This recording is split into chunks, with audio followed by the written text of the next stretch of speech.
오늘 예수님만 자랑하는 교회라는 제목으로 하나님 말씀 증거하겠습니다. 교회의 자랑거리는 무엇이어야 할까요? 우리 교회의 자랑은 무엇입니까? 여러 가지 우리 자랑할 수 있겠지만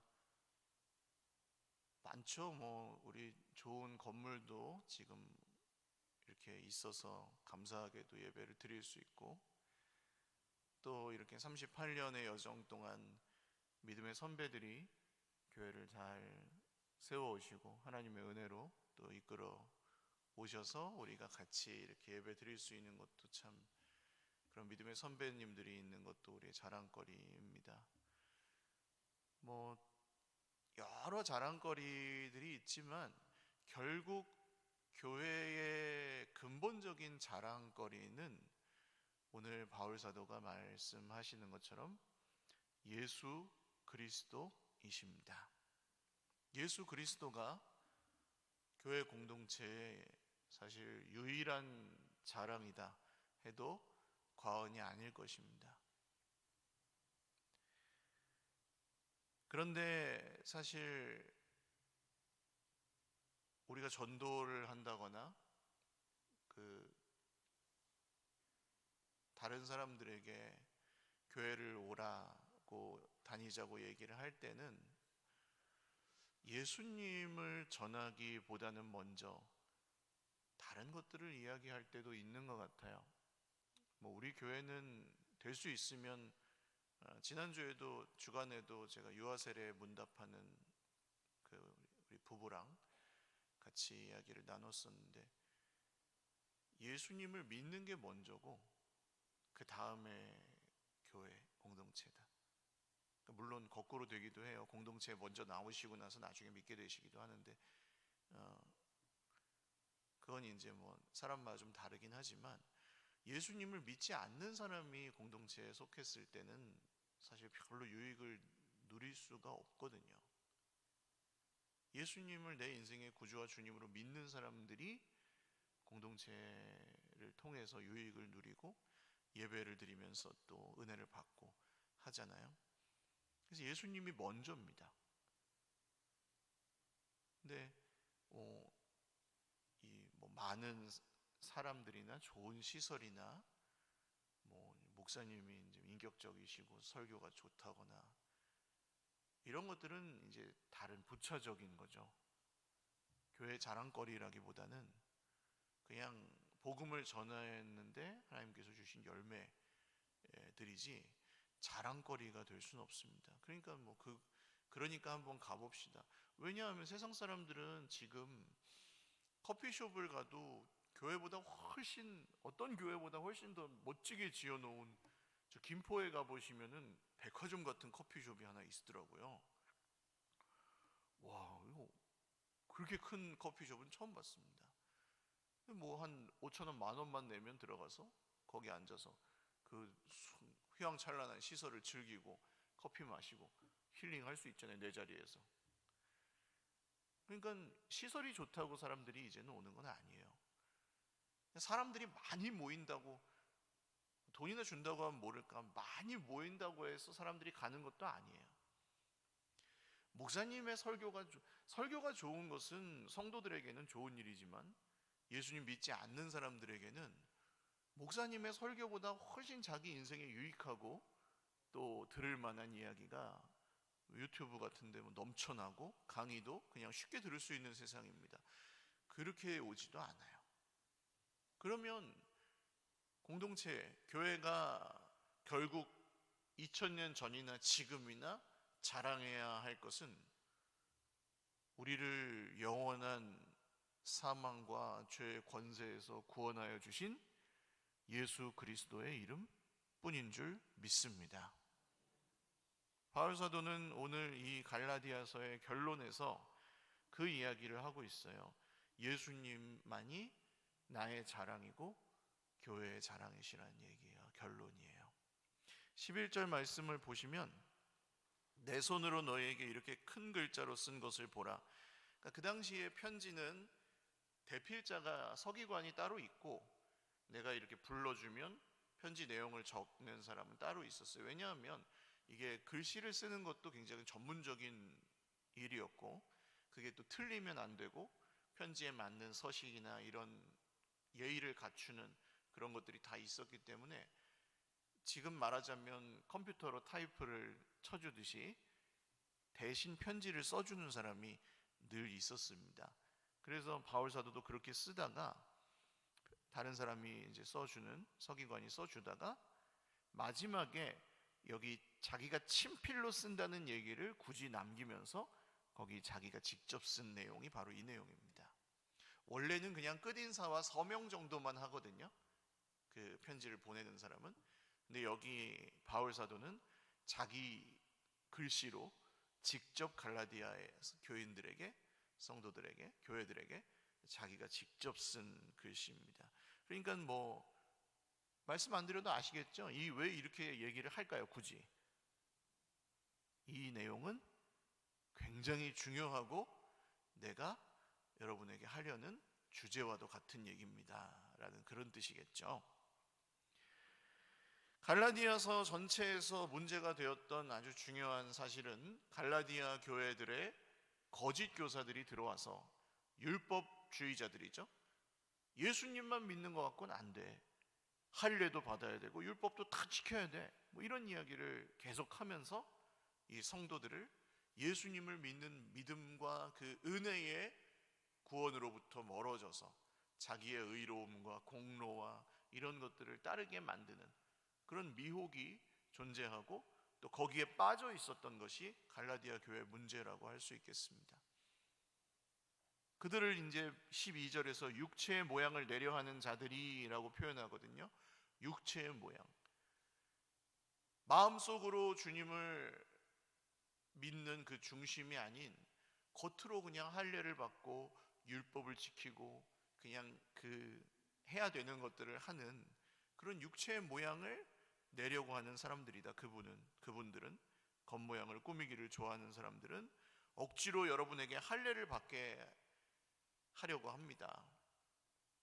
그 이방인인 그리스도인들이 할례를 받아서 이 마치 유대인처럼 율법도 지키고 예수님도 믿어야 구원을 받는다, 이렇게 했던 거죠. 근데 그 이유가 뭡니까? 12절을 보시면 그들이 그리스도의 십자가로 말미암아 박해를 면하려 함뿐이라. 즉 이게 예수님을 믿는 것은 유대인들에게 환영받지 못했습니다. 누가 예수님을 십자가에 못 박았죠? 유대인들이 못 박았잖아요. 대부분의 유대인들은 예수님이 메시아라고 인정하지 않았습니다. 그런데 그래도 할례도 받고 율법도 지키는 이런 그리스도인들이 있다면 어떻게 해야 되겠어요? 당연히 그 십자가는 슬쩍 넘어뛰고 우리는 그냥 유대인의 한 분파로서 뭐 그냥 예수라는 선지자를 따르는 사람들이, 이 정도로 보일 수 있는 거죠, 다른 유대인들에게. 그러니까 이 십자가로 말미암아 받는 박해, 핍박을 면하기 위해서 십자가를 전해서 그 십자가를 통해 예수님을 믿는 사람들이 구원받는 일이 정말 얼마나 어려운 일입니까? 하나님께서 물론 그 일을 하시지만 그냥 전한다고 다 변하고 믿는 게 아니라 그 가운데서 이 초대교회에는 사람들이 예수님을 전하다가 잡혀서 죽기도 하고 화형을 당하기도 하고 사자밥이 되기도 하고 예수님을 믿는다는 것 때문에 사회에서 완전 매장당하기도 하는 그런 상황이었잖아요. 그냥 할례를 받으면, 근데 유대인들 사회에서는 적어도 보호를 받을 수 있으니까 그 십자가를 통한 핍박을 피하기 위해서 좁은 길과 넓은 길이 있어요. 좁은 길은 그 절벽에 난 중국 같은 데 가보시면 잔도라고 있잖아요. 절벽에 이렇게 나무 말뚝을 박아가지고 거기다 길을 올려가지고 만든, 한 사람 겨우 지나갈 만한 그런 길, 좁은 길, 가다가 막 떨어질 수도 있고, 일단 가면 돌아올 수가 없어요. 왜냐면 뒤에 계속 사람이 오거든요. 한 방향으로만 가야 돼요. 그런 좁은 길이 있고 넓은 길, 평탄한 길, 8차선 대로가 있는데 이 대로는 뭐 차가 달려도 되고 뭐 비행기가 달려도 될 정도로 넓은 길인 거예요. 그러면 어떤 길을 보통 택하겠습니까? 사람은 좁 다시요. 절벽에 있는 좁은 길 한 사람만 겨우 이랑 8차선 대로 어떤 길을 택하여? 당연히 대로를 택하는 거예요. 그게 할례였고 그게 율법 지키는 거였습니다. 예수님 믿는 건 좁은 길, 예수님만 자랑하는 건 좁은 길, 복음을 믿고 복음에 자기의 생명과 인생을 거는 것은 좁은 길이에요. 지금이나 그때는 마찬가지 좁은 길이었어요. 이렇게 해가지고는 막 커지고 많아지고 영화를 거기서 부귀 영화를 누리고 이런 건 좀 어려워요. 왜? 여러분 잘 생각해 보세요. 예수님만 자랑하고 오직 예수님의 복음만 말하는데 그 사람이 막 부귀 영화를 누린다고 생각해 보세요. 누가 따라가겠어요? 안 따라가죠. 그러니까 여긴 좁은 길이고요. 여기 넓은 길은요, 할례랑 율법을 강조하면서 이것도 하세요 저것도 하세요 하면서 나는 제일 잘하니까 우두머리에 있고, 그러면서 이렇게 하면은 편한 길, 말하자면 내가 내 맘대로 여기서 다닐 수 있는 길, 넓은 길이에요. 예수님이 말씀하십니다. 넓은 길은 사람들이 다 간다. 다 일로 간다. 다 일로. 100명이 있으면 한 99명은 일로 간다. 근데 좁은 길은 그 길이 좁고 험하고 가기가 어렵기 때문에 이 길로 가는 사람 자체가 적을 수밖에 없다. 할렐루야. 원래 그렇다는 거예요. 원래 진짜는 수가 적을 수밖에 없어요. 목사님, 그럼 수가 많으면 다 가짜입니까? 그렇지는 않겠지만 거기서 생기는 수많은 문제들을 이미 여러분들은 다 보셨지 않습니까? 저긴 사람이 많이 모이니까 그냥 괜찮은 교회인가 보다 하고 막 1000명, 10,000명씩 모이면은 전 잘 모르겠어요. 그게 내 것이 되지 않을지 잘 모르겠어요. 그런 상황에서 그걸 좌지우지 할 수 있는데, 내가 소수의 사람들이 거기에는 돈, 영광, 명예, 사람들이 다 돈 떠받들어 주니까 목사님 하면 진짜 내가 뭐라 된 것 같잖아요. 수많은 사람들, 잘 모르겠어요. 그걸 가지고도 내가 온전할 수 있을지 잘 모르겠어요.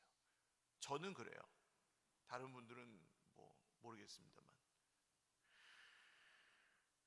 넓은 길을 거절하고 좁은 길로 가는 사람이 바울 사도였고, 이 갈라디아서에서 그렇게 막 열을 내면서 갈라디아 성도들에게 할례를 받으라고 이 강요하는 거짓 교사들이 얼마나 너희들을 망하게 만드는 사람들이냐 하고 계속 얘기하는 게 그래서 그렇습니다. 이 넓은 길은 그 끝이 정해져 있어요. 절벽이에요. 멸망이에요. 예수님이 없잖아요. 그냥 그 율법을 열심히 잘 지키는 것만으로도 굴러가거든요. 내가 교회 나가주고 믿어주고 그 정도 했으니까 11조 했고 봉사했고 이 정도 했으면 내가 잘 하는 거지. 그리고 나머진 내 거. 그리고 내 거가 잘 안 되면 하나님, 내가 이만큼 하나님께 드렸는데 내 거 왜 잘 안 하게, 잘 이렇게 형통하게 왜 안 해줍니까? 이렇게 하나님께 따질 수 있는 길이 이 넓은 길이에요. 많은 사람들이 글로 가는 거예요. 그래서 편하게 신앙생활 하죠. 익명성을 갖고 하고 싶으면 하고 말고 싶으면 말아도 되잖아요. 거기서 할 만큼만. 그게 율법의 특징이고. 그러나 예수님을 따라간다는 것은 얼마나 이게 추상적이고 또 그냥 말만 들어도 어려워 보이고, 그게 좁은 길로 가고 있는 거예요. 두 가지 목적이 있었습니다. 이 거짓 교사들이 할례를 강요하는 두 가지 목적. 하나는 십자가로 인한 핍박을 면하려 하는 것이고, 두 번째는 자랑하는 것이었습니다. 13절, 스스로 율법을 지키지 않으면서 너희에게 할례를 받게 하려는 것은 그들이 너희의 육체를 통해서 자랑하는 것이다. 우리는 이방인들을 이렇게 유대교로 들어오게 해서 할례를 받게 만들었습니다. 우리가 얼마나 위대합니까? 대단한 사람들입니다. 우리는 자기들은 지키지도 않으면서 이방인들, 그리스도인들을 할례를 받게 만들고 율법을 지키게 만들었다는 그것으로 자기들의 영광을 삼는 사람들, 이 넓은 길에 그것으로 자기의 영광을 삼는 사람들의 길이 바로 여기 있는 거죠. 십자가로 인한 핍박은 면하고 자기의 영광은 받고, 그 길이 바로 이 길이었습니다. 오늘날 만약에 내 인생은 이렇게 세상에서 초라한데 어떤 사람들의 길은 저렇게 넓어 너무 멋져 보여요. 크고 높고 많은 걸 가지고 있고 인정받고, 그런 사람들의 길이 보인단 말이에요. 여러분, 그럴 때 오히려 내가 그 길에 서 있지 않은 것을 감사하실 수 있기를 주님의 이름으로 축원을 드립니다. 그래서 예수님을 의지하고, 그래서 예수님을 믿을 수 있는 거잖아요. 똑똑하고 돈도 많고 육신의 자랑거리가 정말 많은 사람들이 예수님을 의지 안 합니다. 예수님은 죄인들만 의지하죠. 내가 죄인임을 아는 사람, 내가 진짜 이 뿌릿속까지 내 인생은 썩어 문드러졌다, 그게 인정이 되는 사람만 예수님의 은혜를 의지하고 살잖아요. 할렐루야. 그러므로 혹시 이런 육신의 자랑을 가지고 교회의 자랑을 삼거나, 여러분, 제가 늘 말씀드리지만 1000명 만명 교회인데 아프리카에 우물 하나 안 파면은 그거는 진짜 잘못된 거잖아요. 그 정도 있으면 해야지. 근데 그건 자랑거리가 아니에요. 우리 교회는 1000명 만명 되니까 아프리카에 우물 판다, 니네 교회는 조금 해서 못하지? 자랑거리가 아니에요. 돈 자랑이에요. 그렇게 말하는 사람들은. 오히려 주님께서 이런 일을 하셨습니다, 그것까지만 해야지. 우리 교회만 이런 걸 합니다, 우리 교회는 이런 걸 많이 합니다, 그걸로 자랑거리를 삼는 사람들은 멀리 하십시오. 우리 헷갈리게 만드는 사람들이잖아요. 그리고 우리 교회도 했어요. 필리핀에 교회 짓고 했잖아요. 자랑하지 마십시오, 누구에게. 그런 거 자랑거리가 아니에요. 그냥 하나님께서 하신 일이잖아요. 우리가 잘 했지만, 잘 많은 분들이 섬겼지만 하나님이 하신 일이지, 그 어디 개척교회 가가지고 야 우리 교회는 한 100명 몇십 명 돼가지고 필리핀에 교회 하나 졌다 하면서 거들먹거릴 일이 아니라고요. 육체의 자랑을 내는 사람들, 육체의 모양을 내는 사람들에게서 멀어지십시오. 십자가의 고난을 피하고 육신의 자랑을 삼기 위해서 하는 거 아닙니까?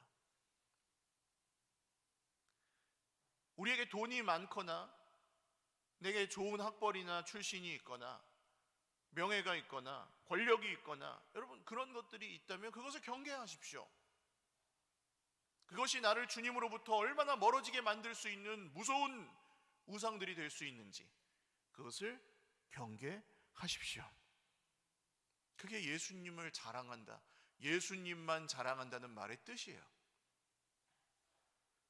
어떤 분들이 저한테도 말씀을 많이 하시거든요. 목회하면서, 목사님 그 대학 나와가지고 취직하고 그랬으면은 연봉을 많이 받고 이렇게 일하고 계실 텐데 그런 걸 어떻게 포기하고 이렇게 목회자의 길로 헌신하셨어요? 헌신이 아니에요. 여러분, 옳은 일을 하고 가장 좋은 길로 가는 게 어떻게 헌신이에요? 가치 있는 길로 가는 건 헌신이 아니에요. 당연한 거예요. 저는 그래서 거기서 제가 뭘 막 포기했다 이렇게 생각을 전혀 안 해요. 그런 게 아니에요.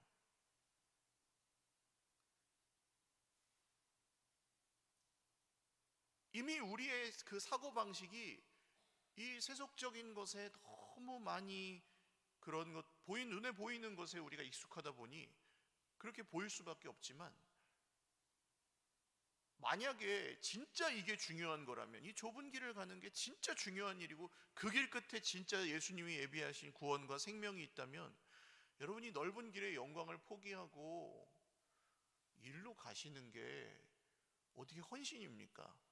여기는 끝이 절벽이 멸망이고 여기는 생명이면 일로 가시는 게 그냥 당연한 선택이죠. 할렐루야. 그러므로 내게 오늘 부와 명예와 권력과 자랑할 육체의 자랑거리가 없을지라도 예수님이 내 안에 살아계시면 여러분 그것으로 감사하며 만족하고 찬양하실 수 있기를 주님의 이름으로 축원을 드립니다. 삼성전자 이재용 회장님이나 지금 우리 윤석열 대통령님이 예수님을 믿으라 그러면 믿겠어요? 못 믿으실걸요? 얼마나 그분들은 힘도 세고 돈도 있고 자랑할 육체의 자랑들이 많으시잖아요. 그분들이 나쁜 분들이어서가 아니라, 그럼 이렇게 생각하셔야죠. 대통령도 못 믿는 예수를 내가 믿고 있구나. 따라 하실까요? 대통령도 못 믿는 예수를 내가 믿고 있구나. 시작. 별로 안 좋으신가 보네. 여러분, 대통령도 못 믿는 예수예요. 또 따라 하십시오. 삼성전자 회장도 못 믿는 예수를 내가 믿고 있구나. 할렐루야. 삼성전자 회장도 못 믿는 예수예요. 내가 그 예수님을 믿고 있는 겁니다. 아무한테나 믿으라고 주신 게 아니에요. 이게 예수님을 믿는 믿음이 하찮은 게 절대 아닙니다. 얼마나 귀하고 영광스러운 겁니까? 확률적으로 봐도 삼성전자 회장도 못하는데. 그 다음 그러나 하면서 14절에 내게는 우리 주 예수 그리스도의 십자가 외에는 결코 자랑할 것이 없습니다. 십자가 말고는 자랑할 게 없습니다. 육체의 자랑, 할례, 바울도 할례를 받았죠. 율법을 태어나서 지금까지 얼마나 잘 지켰는지 바리새인이잖아요. 그리고 가말리엘이라는 그 율법 최고의 교사에게 문화에서 배웠어요. 우리나라로 말하면 최고의 대학을 나온 거죠. 거기다 베냐민 지파의 유대인 중에 유대인, 히브리인 중에 히브리인이다라고 말할 정도로 순혈 유대인이었어요. 거기다가 로마인이에요. 집안 형편도 좋아가지고 로마 식민지 출신이지만 거기서 로마 시민권을 자기 부모들이 따가지고 미리 태어나면서부터 로마 사람이에요. 이 당시에 로마 사람이라는 건 지금 미국 시민권보다 훨씬 더 좋은 겁니다. 어디를 가든지 보호를 받고 어디를 가든지 절대 재판을 그냥 받지 않아요. 재판관도 재판을 못해요. 죄가 확인되기 전에는 구금도 못하고. 로마인들은 그랬어요. 근데 그 모든 걸 바울이 뭐라고 표현합니까? 배설물로 여기노니, 배설물로, 똥으로 여깁니다. 나는 자랑 안 합니다. 나는 그런 것들을 하나도 자랑하지 않습니다. 내가 고난을 받았어도 이 편지에 그렇게 써요. 내가 고난을 받았어도 당신들보다 더 많이 받고 내가 은혜를 받았어도 당신들보다 더 많이 받았지만 나는 말하지 않습니다. 자랑하지 않습니다. 왜?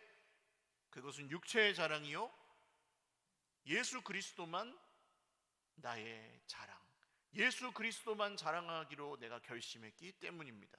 이게 바울 사도의 고백이었어요. 좁은 길이에요. 사실은 내가 좀 박사도 되고 돈도 좀 있고 좀 겉으로도 좀 멀끔해 보여가지고 그렇게 얘기하면 더 잘 들을 것 같잖아요. 물론 그런 면도 있겠죠. 근데 그게 아니에요. 설득해서 예수님을 믿습니까? 예수님을 믿는 것은 오직 그 복음을 전하는 사람은 통로일 뿐이고, 하나님께서 그 은혜 가운데 무언가 하셔서 거기서 그 신비한 하나님의 은혜로 사람의 마음 문이 열리고 예수님 믿게 되잖아요. 할렐루야. 예수님을 주인으로 인정하게 되잖아요. 자기께 조금이라도 아까운 사람은 그 인정을 못해요. 예수님 주인으로 난 모시기 싫어 그러지. 근데 알 수 없는 하나님의 그 은혜와 섭리 가운데 우리 속에서 예수님을 내 인생의 주인으로 모십니다. 이 고백이 나온다는 것은 정말 위대한 신비예요. 육체의 자랑거리 가지고 되는 게 아니에요. 사람을 잔뜩 모아놔도 예수님이 자기 인생의 주인이 아닌 사람들을 모아놓으면 그건 교회가 아니잖아요. 그러므로 교회와 공동체와 우리 자신의 자랑거리는 오직 예수 그리스도밖에 없다는 것입니다.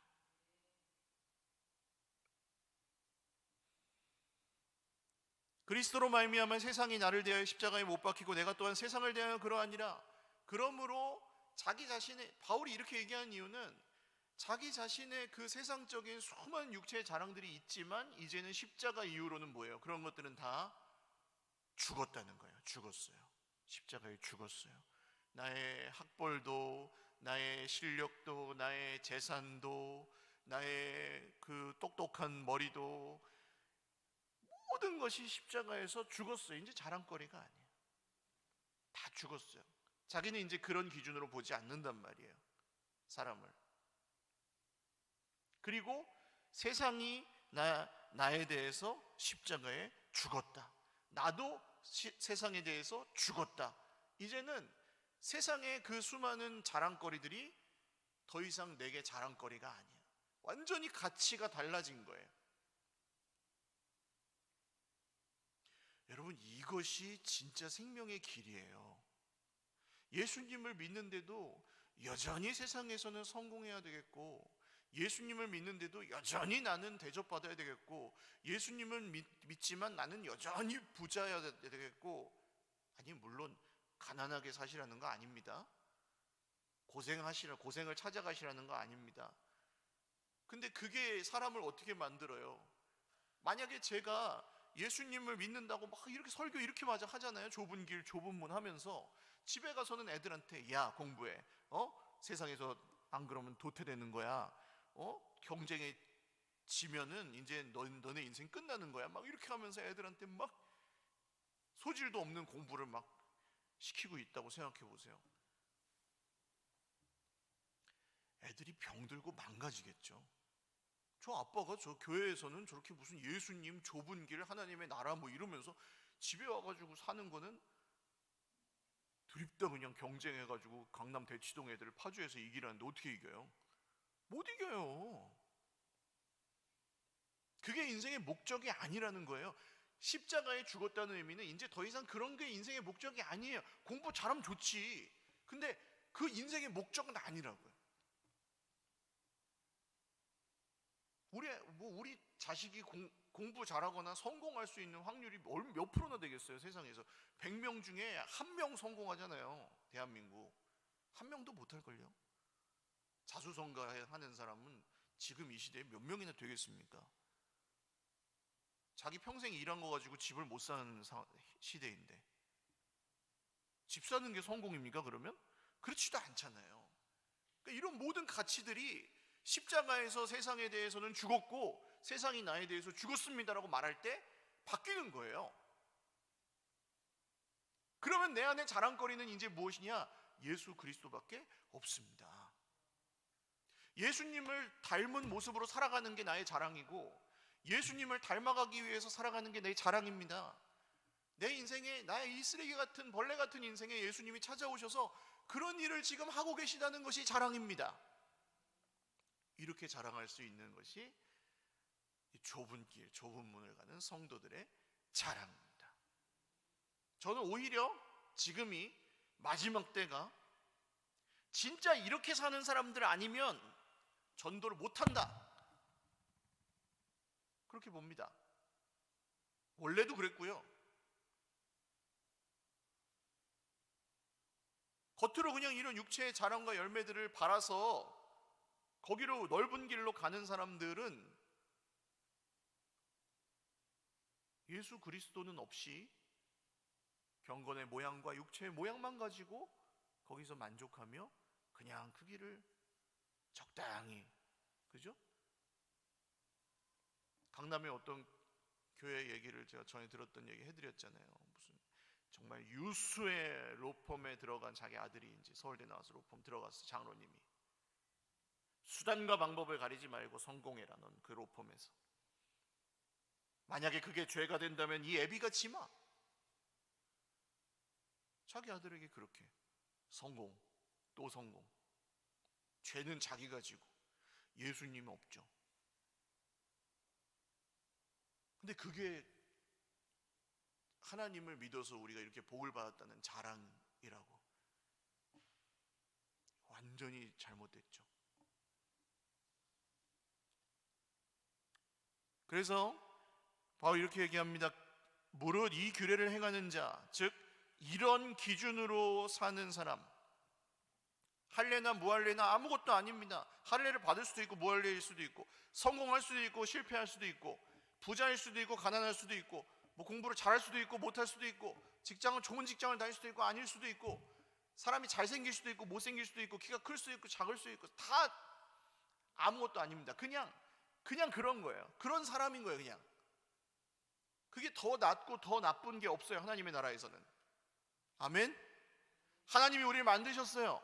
그 자체로 충분하게, 소중하게, 존귀하게 만드셔서 아들의 생명까지 주셔가지고 우리 구원하셨어요. 그러므로 할례나 무할례가 아무것도 아니로되 오직 새로 지으심을 받는 것만이 중요하니라. 하나님께서 우리 속에 정말 그런 새 일을 행하고 계시는가? 날마다 새 일을 행하고 계시는가? 내가 자녀를 보는 눈이 그래서 바뀌고, 이 자녀를 내가 어떻게 인도하면서, 내가 어떻게 하나님의 길로 이끌어내면서 살아야 되는가, 이게 내 속에서 생각이 계속 바뀐다면 하나님의 새 창조가 일어나고 있는 것이고, 내가 직장에서 생활하는데 예수님을 믿기 전과 지금이 달라서 그 직장 생활에서 내가 보는 눈이 바뀌고, 사람을 대하는 태도가 바뀌고, 내 말이 바뀌고, 내가 일을 대하는 태도가 바뀌고, 이런 새 창조가 내 속에서 일어나고 있다면 그것이 우리의 자랑거리인 줄 믿으시기를 바랍니다. 배우자와의 관계에서도 내가 전에는 부부관계가 그냥 필요에 의해서 살고, 헤어지지 못해서 살고, 그냥 어려워도 그냥 버티고 이런 것이었다면, 지금 내가 그 모든 고난들이 있지만 십자가를 감당함으로, 그 십자가를 지고 묵묵히 주님의 길을 따라가고 계시는 거라면, 그것이 하나님께서 우리 속에 일으키시는 새 창조입니다. 십자가 지니까 억울해, 이게 아니죠. 그리스도의 십자가가 내 속에 있기 때문에 용서할 수 없는 사람을 용서하고, 용납할 수 없는 것을 용납하고, 이겼는데도 져주고, 할 말 있는데도 안 해도 괜찮고, 한판 붙어야 될 상황인데 양보하고, 이런 일들이 우리 삶에 주님께서 만드시는 새 창조 아닙니까? 이렇게 사는 사람들은 평강과 긍휼이 있을 것입니다. 하나님의 이스라엘에게 평강과 긍휼이 있을지어다. 그러니까 우리는 가만히 있으면서 평안을 주세요, 자비를 베풀어 주세요, 그게 아니에요. 예수님만 자랑하고 예수님만 우리 속에 남아 계실 때, 그 열매로 우리 삶에는 평강과 긍휼이 맺어지게 됩니다. 바울 사도는 이 갈라디아 교회의 이 육체에 자랑하는 이 거짓 교사들로 인해, 그 문제로 인해서 엄청난 고통을 당했어요. 그래서 마지막에 약간 사족처럼 뒤끝이 좀 있으신 것 같아요. 적습니다. 이후로는 누구든지 나를 괴롭게 하지 말라. 내가 내 몸에 예수의 흔적을 지니고 있노라. 예수의 흔적이라는 것은 스티그마라고 하는데, 상처, 흉터입니다. 못자국, 창자국. 예수님이 십자가에 고난당하신 그 상처를 말할 때 스티그마거든요. 바울이 자기에게 그런 예수님의 흔적이 있대요. 여러분, 예수님의 흔적을 갖고 계십니까? 이번 주 살아오시면서 예수님의 이름으로 다른 사람을 용서하신 적이 있으십니까? 예수님의 이름으로 세상을 바라보신, 하나님의 그 시각으로 세상을 바라보려고 애를 쓰신 적이 있으십니까? 내 자신을 하나님의 눈으로 바라보아 잘 사랑해 주셨습니까? 이런 것들이 예수의 흔적이에요. 결론을 말하자면 이 육체의 자랑을 오히려 멀리 하시는 것이 예수를 자랑하는 길입니다. 육체를 자랑하는 사람들과 가까이 하지 않는 것이 예수를 자랑하는 길입니다. 예수님만 자랑하는 우리 삶에 주님께서 긍휼과 자비를 베풀어 주실 것입니다. 좁은 길 같죠? 그 길이 생명의 길일 것입니다. 근데 이 길은 그렇게 쉽지는 않은 거예요. 세상에서 그렇게 사는 것은. 그래서 예수의 흔적을 갖고 있을 수밖에 없어요. 핍박이나 고통이나 상처나, 상처받는 거예요. 상처. 예수님처럼 살아가려고 하면.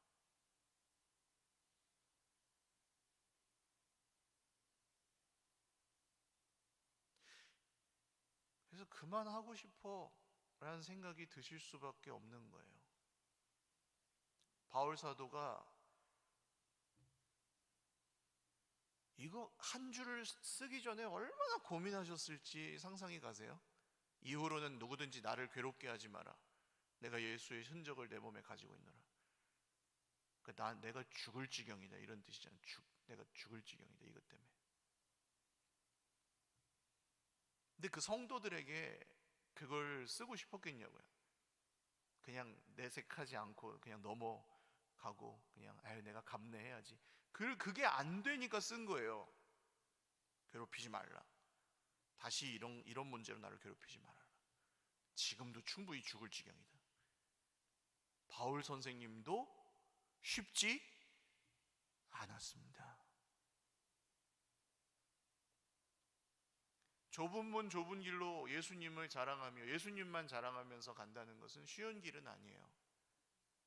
그렇지만 그 길에 생명이 있고, 그 길에 하나님의 자비와 긍휼이 있고, 그 길에서 우리가 하나님의 나라를 누리고 경험하게 될 것입니다.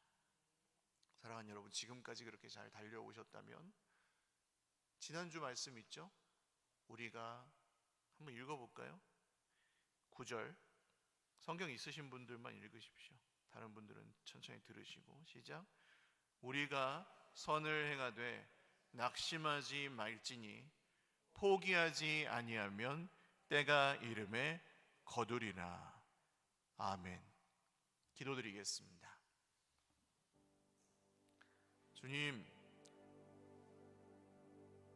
예수님만 자랑하는 교회, 예수님만 자랑하는 우리의 인생 되기 원합니다. 다른 것들이 너무 많이 자랑거리였고, 사실은 나도 부러워서 그런 것들을 갖지 못해서 비참해하고 낙심했었습니다. 세상을 살아가는 세상의 존재이다 보니 갈등도 많고 고난과 핍박도 많고 상처도 많았습니다. 주님, 그러나 이제는 돈도 명예도 권력도 학벌도 성공도 그 어떤 것도 우리의 자랑이 아니고 인생의 목적도 아닌 줄을 믿습니다.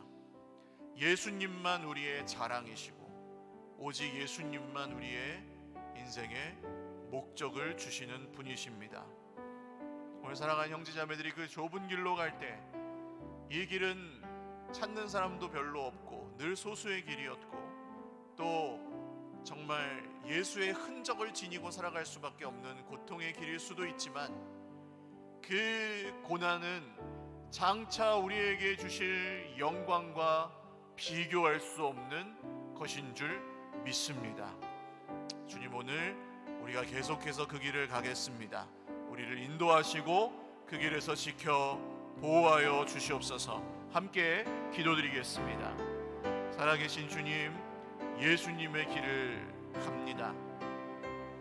예수님을 닮아가는 길, 예수님처럼 말하고 예수님처럼 생각하고 예수님처럼 보고 예수님처럼 용납하고 예수님처럼 너그럽고 예수님처럼 친절하고 예수님처럼 불의와 싸우고 예수님처럼 진리를 사랑하고 예수님처럼 내 옆에 있는 사람들을 돌보고 예수님처럼 자기 자신을 온전히 하나님께 드리는 그런 삶을 예수님을 자랑하면서 우리가 살아가기를 진심으로 바랍니다. 주님, 이전에 좋던 것, 이전에 세상에서 자랑하던 것, 이전에 갖고 싶었던 것들이 여전히 우리에게 갖고 싶은 것이어서 여전히 우리를 힘들게 해서 우리가 헷갈리거나 넘어질 때도 있습니다. 그러나 그때마다 오늘 이 고백, 예수의 흔적을 지니고 살아가는 바울의 고백이 우리의 고백되게 하셔서 우리가 그때에도 예수님을 자랑하고 그때에도 예수님을 전하는 하나님 나라 이스라엘의 다 백성들 되게 하여 주시옵소서. 살아계신 주님 감사합니다. 오늘 돈과 성공과 명예와 권력과 어떤 것도 우리 인생의 목적이 될 수 없고 육체의 자랑이 될 수 없습니다. 예수 그리스도만 우리의 자랑이십니다. 이 길은 믿음 좋은 어떤 소수의 사람들만의 길이 아니라 의지가 강한 사람들의 길도 아니라 오늘 오히려 의지할 것이 없고 육체에 자랑할 것이 없어서 주님만 의지하고 주님만 자랑하는 무명의 그리스도인들, 바로 우리가 가야 될 길인 줄로 믿습니다.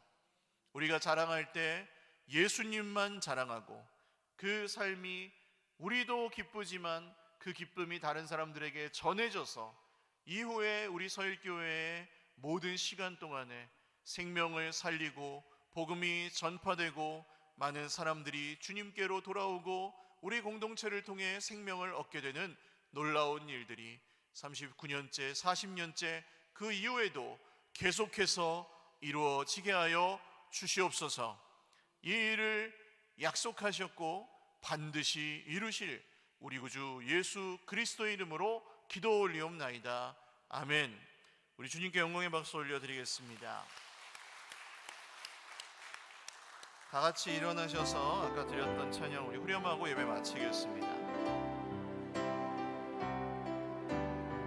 할렐루야 찬양하세. 할렐루야 찬양하세. 내 모든 죄 사함받고 주 예수와 동행하니 그 어디나 하늘나라.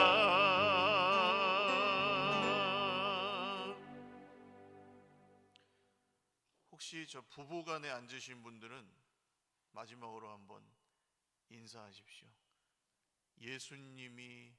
예수님을 믿어줘서 고맙습니다 하고, 예수님을 믿어줘서 고맙습니다 하고 인사하시고, 그게 서로의 자랑거리가 되실 수 있기를 바랍니다.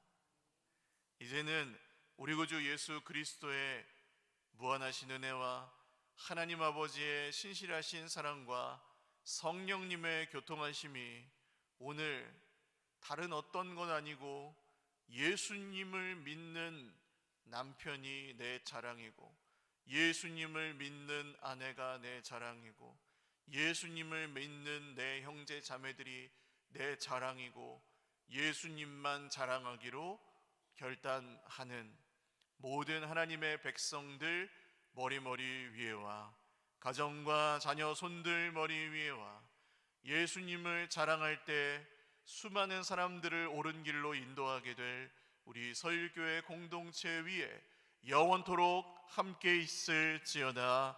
아멘.